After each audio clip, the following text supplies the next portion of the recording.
ఎడారిలో సెలయేర్లు సెప్టెంబర్ 23వ తేదీ.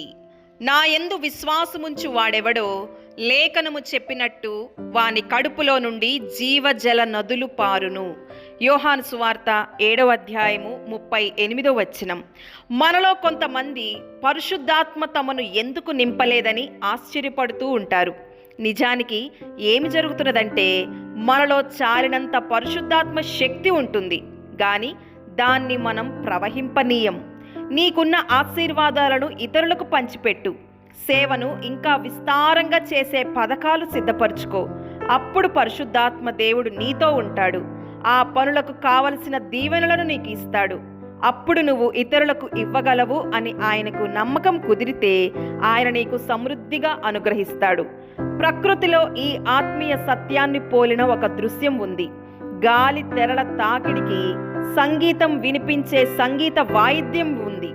స్వతహాగా దానిలో సంగీతం అంటూ ఏమీ లేదు. అయితే దీని తీగల మీదుగా గాలి వీచినప్పుడు తీయని సంగీత ధ్వనులు వినిపిస్తాయి. దేవదూతల గాయక బృందం ఆ తీగలపై నిలిచి పాడుతున్నారా అనిపించేంత మధురంగా ఆ సంగీతం ఉంటుంది.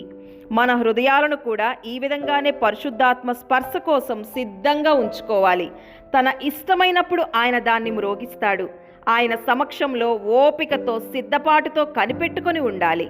అపోస్తలులు మేడగదిలో పరిశుద్ధాత్మ బాప్తిస్మం పొందినప్పుడు ఆ గదిని అద్దెకు తీసేసుకొని అక్కడే జీవితాంతం జపం చేస్తూ కూర్చోలేదు.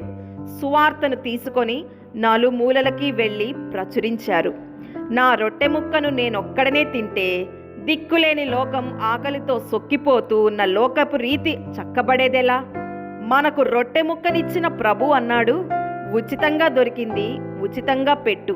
కొయ్యపై అందరి కోసం రక్తం కార్చాడు. నీ రొట్టెను ఇష్టంగా అందరికీ పంచిపెట్టు. దేవుడి మాటలను దీవించునుగాక. ఆమేన్.